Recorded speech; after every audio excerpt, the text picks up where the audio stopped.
ভারতের উদ্দেশ্যে বাংলাদেশের ১৪৫ নাগরিকের বিবৃতি।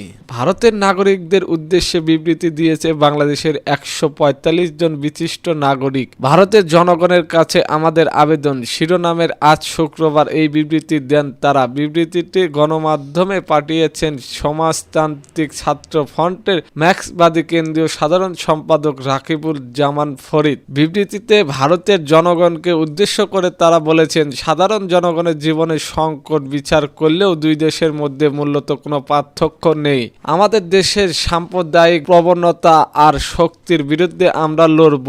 আপনারাও আপনাদের দেশের সাম্প্রদায়িকতার বিরুদ্ধে রুখে দাঁড়াবেন। বিবৃতিতে বলা হয়, আমরা এমন এক সংকটপূর্ণ সময়ে অবস্থান করছি যখন ভারত ও বাংলাদেশের কূটনৈতিক সম্পর্ক শোচনীয় অবস্থায় এবং কিছু ভারতীয় উগ্র সাম্প্রদায়িক শক্তির ক্রমাগত উস্কানি ও অঞ্চলের জনগণের মধ্যকার বন্ধুত্বপূর্ণ সম্পর্কে চির ধরাতে চাইছে। ভারতের জনগণ ও ভারত সরকারকে আমরা কখনোই এক করে দেখি না। আমরা জানি ভারতের জনগণ ও হিন্দুত্ববাদী শক্তি ও সাম্প্রদায়িকতার বিরুদ্ধে লড়ছে। ফ্যাসিস্ট আওয়ামী লীগের শাসনের বিরুদ্ধে দীর্ঘদিন লড়াই করে তার পতন ঘটিয়েছি। জুলাই আগস্টের রক্তক্ষয়ী লড়াইয়ের সময় আপনারা আমাদের সঙ্গে সহিংসতা জানিয়েছিলেন, কর্মসূচি পালন করেছেন। আমাদের গণতান্ত্রিক আন্দোলনে আপনাদের আন্দোলনে আমাদের সহিংস প্রকাশের ধারাবাহিকতায় অনেক দিনের সাম্প্রদায়িকতায় ভারতের উপমহাদেশে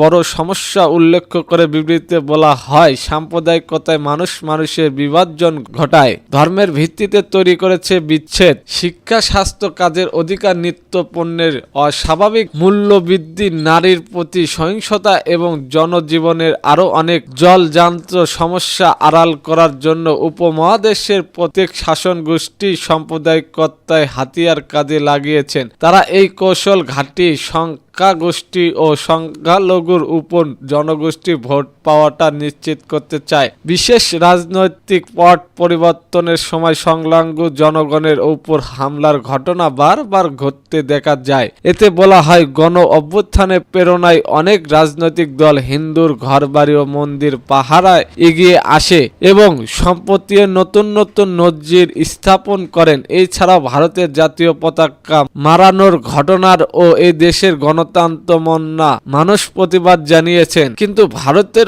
অনেকগুলো সংবাদ মাধ্যম বাংলাদেশের সম্পর্কে আসল তথ্য প্রচার করেনি, এখন করছে না। ভারতের এক সংবাদ মাধ্যম ঢাকা রুটে এক দুর্ঘটনাকে পরিকল্পিত হামলা বলে প্রচার করেছে। সেই প্রচারে কয়েক ঘন্টার মধ্যে আগরতলা বাংলাদেশের সরকারি হাই কমিশনে আক্রমণ হয়, বাংলাদেশের পতাকা নামিয়ে ছিঁড়ে ফেলা হয়। সরকারি হাই কমিশনে হামলার ঘটনায় ভারতীয় সরকার দুঃখ প্রকাশ করলেও মিথ্যা প্রচারণা বন্ধর কোনো কার্যকর উদ্যোগ নেয়নি উল্লেখ করে বিবৃতিতে আরও বলা হয়, আমরা চাই বাংলাদেশের প্রত্যেক ঘটনা যথাযথভাবে দেখানো হোক।